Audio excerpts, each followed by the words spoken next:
لا إله إلا الله.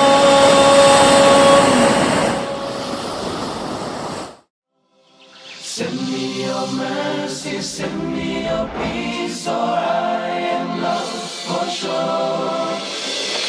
Oh, here I am, yearning for your cure. This humble servant will be diverted from you no more. Assalamu alaikum wa rahmatullahi wa barakatuh. May Allah's peace and blessings be on each and every one of you. I'd like to welcome you, dear viewers, to another in our series, The Best of Tawheed. In this series, we're looking at the best evidences used by the scholars to establish the correct understanding of Tawheed from an Islamic perspective. So, after looking at issues regarding charms and omens, and we also looked at issues regarding fortune telling, we're now going on to another area related to fortune telling, connected to it. This area is astrology, and we touched on astrology in our previous presentation on fortune telling because it is a branch of fortune telling, but it has taken on a life of its own and is probably the most prominent form of fortune telling found globally. You can hardly find a newspaper which does not have a column for astrology. That it's become now a global standard. So it is important to at least have a look at some of the arguments that Muslim astrologists have used in order to justify and to defend the use of astrology as a whole. We've looked in general at the evidences with regards to fortune telling and why and how it was prohibited in Islam, Islamic law. But now for astrology in particular, where we have clear cases of Muslims who actually are engaged with astrology, defending it as being a part and parcel of what is acceptable Islamically, it does need at least a little more deeper look at what their arguments are so we can be clear on it. Now, one of the arguments that they use is that the translation of the chapter, Al-Buruj, in which Allah swears by the constellations, وَالسَّمَاءِ ذَاتِ الْبُرُوجِ. This term Buruj came to be used by astrologers to refer to the zodiacal signs. That became the common terminology. But as I mentioned before, some areas where people have deviated, they've tried to put Islamic terminology on top of it, to cover it with Islamic words, Quranic or Hadithic expressions, etc., to give it an air of authority, an air of acceptability. So the common term used in Arabic when astrology was absorbed by some elements within the Muslim world and was promoted, the term Buruj became the common term for the zodiacal signs.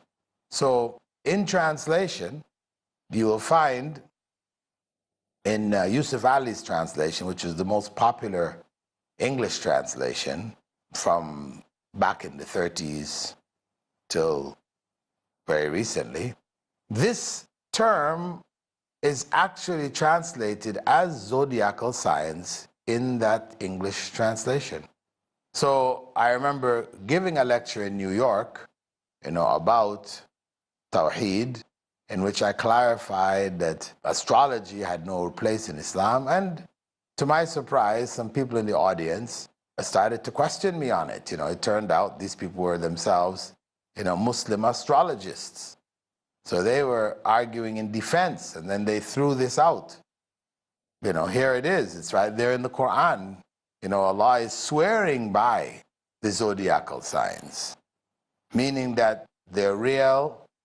They are, because whenever Allah swears by anything in the Quran, whatever it may be, wattini was zaytun, by the fig and the olive.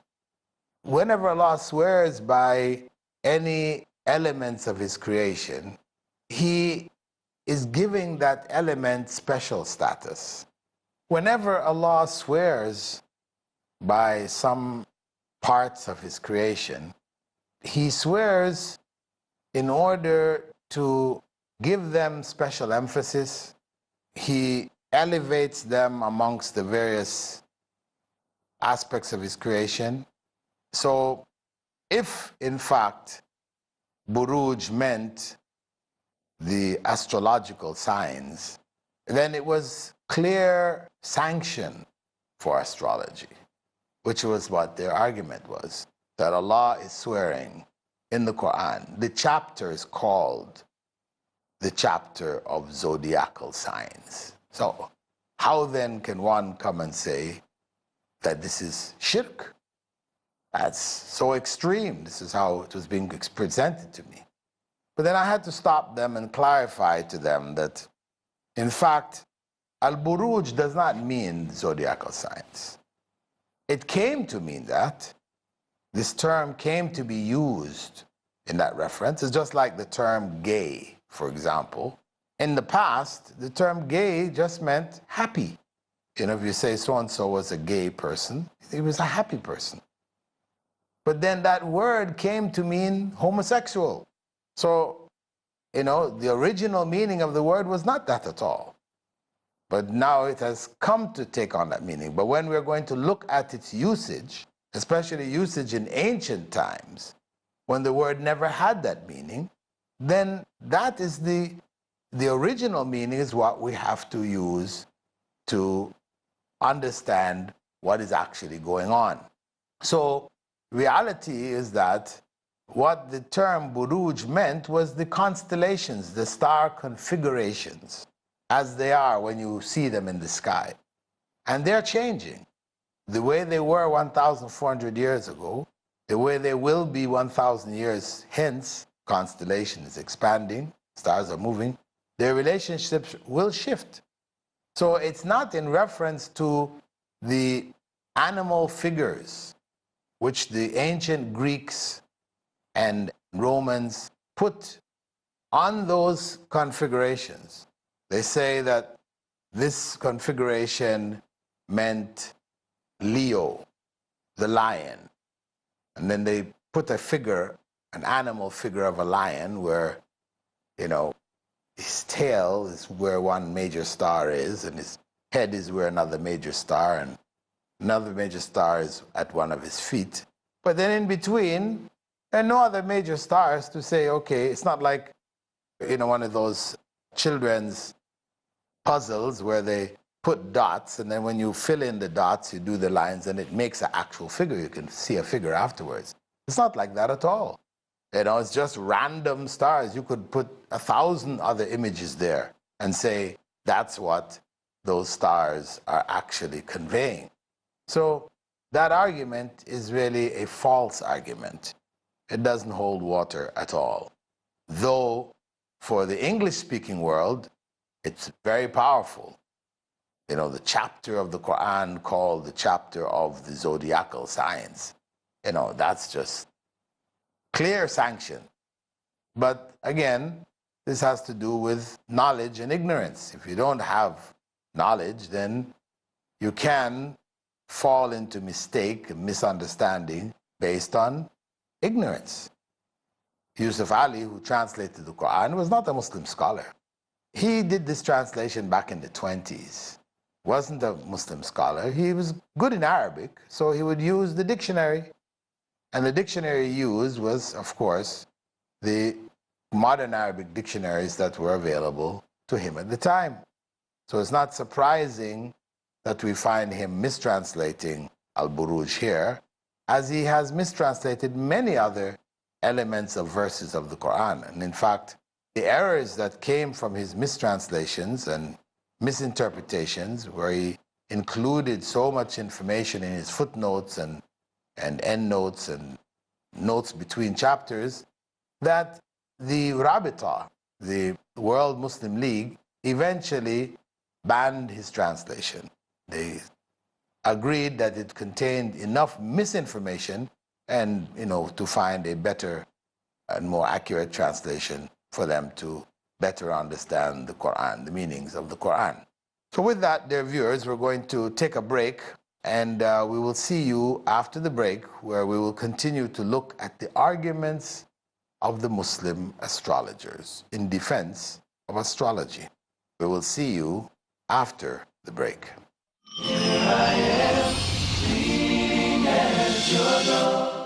Assalamu alaikum wa rahmatullahi wa barakatuh. Welcome back from the break. Prior to the break, we were looking at the arguments of Muslim astrologers, those who would defend the practice of astrology, a practice which was included among the forbidden, idolatrous practices of fortune telling. The argument we looked at before was the mistranslation of Surah Al-Buruj, one of the smaller chapters towards the end of the Quran, where it was mistranslated as the zodiacal signs, when in fact it doesn't refer to that at all, but it refers to the star configurations, the constellations, etc. The other argument, which was more, we could say, academic and was older, was the use of verse 16 from the 16th chapter, Surah An-Nahl. And in that verse, the statement or the text of Allah's statement, وَعَلَامَاتٍ وَبِالنَّجْمِ هُمْ يَهْتَدُونَ, and the signs and with the stars they are rightly guided.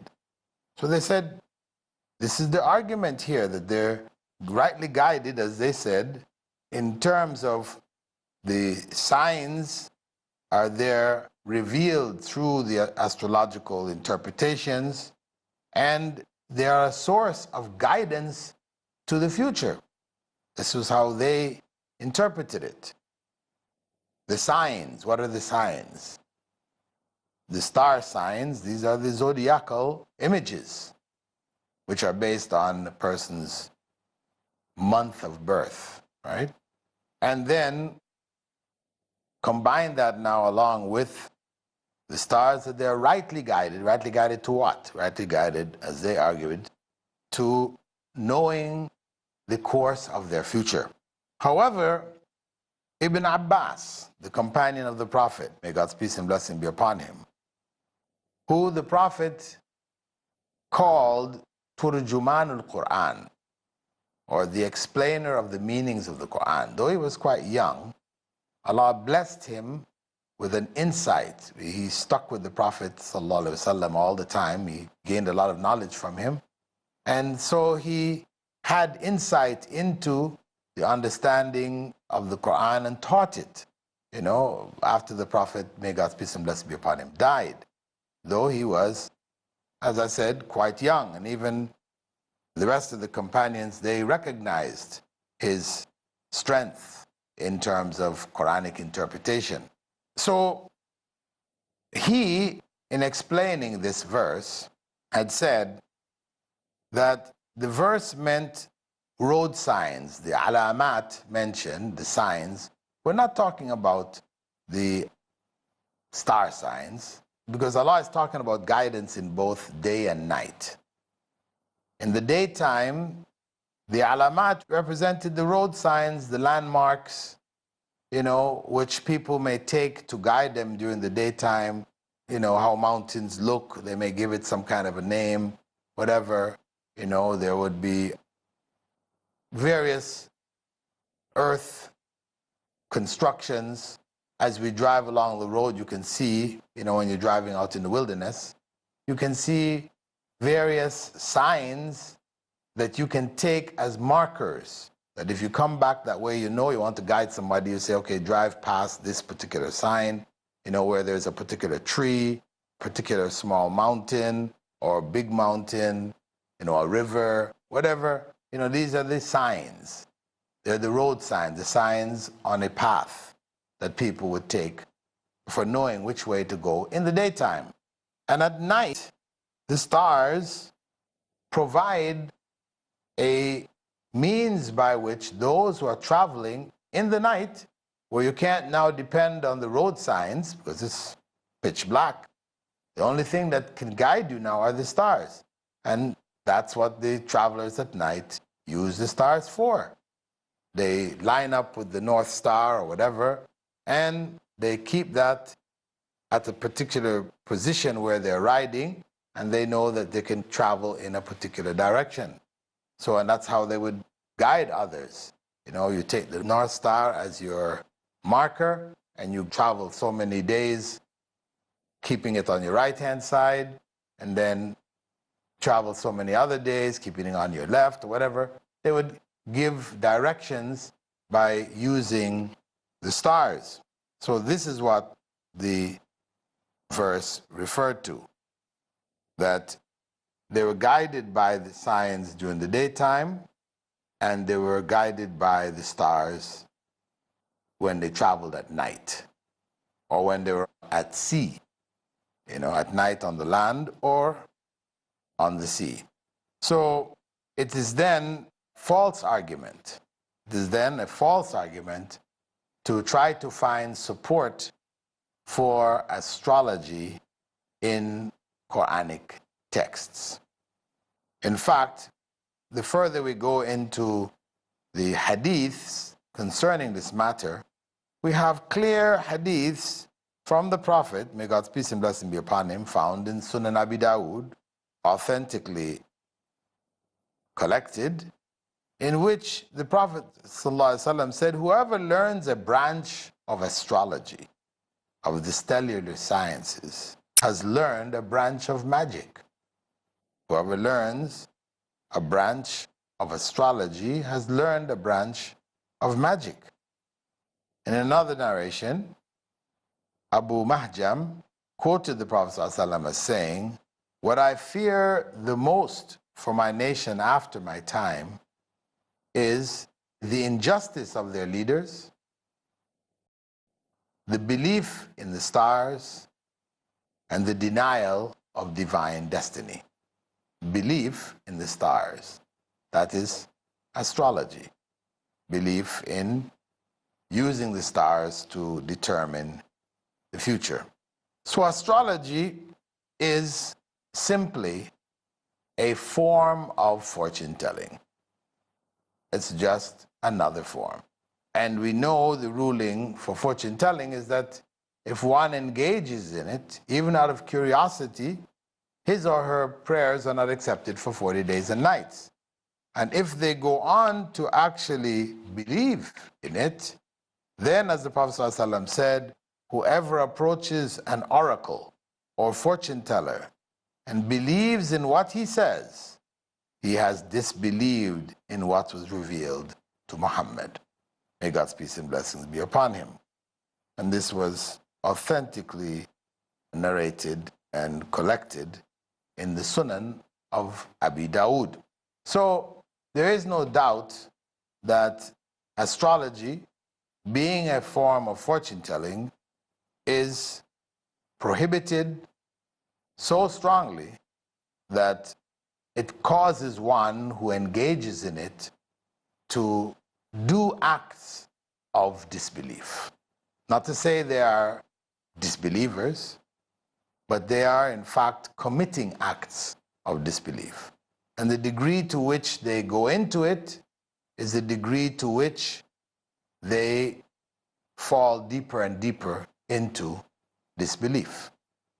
So as a Muslim, we should avoid everything that is connected to it. We know that the issues of the unseen, even the Prophet ﷺ didn't know the future. And Allah had him say in Surah Al-A'raf, the 7th chapter, verse 188, وَلَوْ كُنْتُ أَعْلَمُ الْغَيْبَ لَاسْتَكْثَرْتُ مِنَ الْخَيْرِ وَمَا مَسَّنِيَ السُّوءُ إِنْ أَنَا إِلَّا نَذِيرٌ وَبَشِيرٌ لِقَوْمٍ يُؤْمِنُونَ. If I knew the unseen, I would surely have only sought the good. But I'm only a warner and a bearer of glad tidings for the believers. If the Prophet ﷺ had known the unseen, then no evil would have touched him. He would have been free from any hurt. But we know in his life that evil did occur. Bad things did happen. He was wounded in battles, etc. So the future is something only known to Allah subhanahu wa ta'ala. This is part of his characteristics. As Allah said in Surah Al-An'am, verse 59, وَعِنْدَهُ مَفَاتِحُ الْغَيْبِ لَا يَعْلَمُهَا إِلَّا هُ. With him are the keys to the unseen, and none knows it except him alone.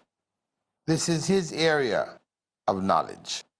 قُلْ لَا يَعْلَمُ مَنْ فِي السَّمَاوَاتِ وَالْأَرْضِ الْغَيْبَ إِلَّا اللَّهِ. Say, none in the heavens nor the earth knows the unseen except Allah. That is Surah Nahl, verse 65. So it is on the basis of these evidences and others that we understand that Allah alone knows the future with certainty. The weatherman may predict the future, or an engineer looking at a building will say this building is going to fall down in the next year. And sure, it falls down in the next year. What does that mean? He knew the future? No, he knew the faults and the consequence of such faults in a building. He knew that structurally the building would eventually crumble. So it's not about the future in that sense. But of course, even though he's talking about a possibility to come, he should really say, as a Muslim, if he were a Muslim predicting this, he should say, it will fall in a year, inshallah, Allah willing. As Allah said in Surah Al-Kahf, don't say anything that you will do tomorrow without adding, if Allah wills.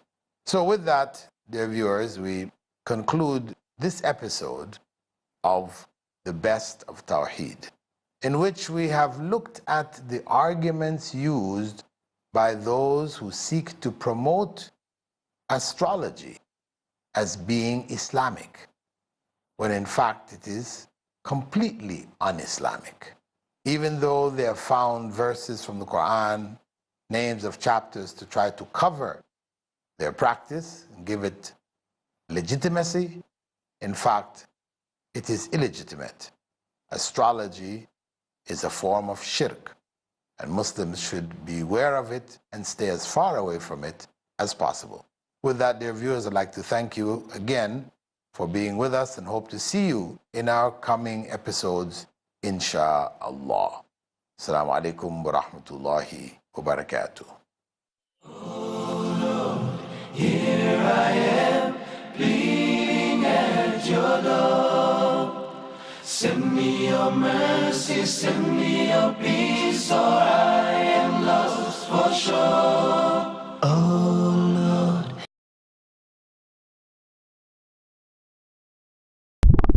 Islamic Online University presents you with the golden opportunity to study the various branches of Islamic studies from the comforts of your home. Now, you get to study at your own time schedule and at a pace that suits you best.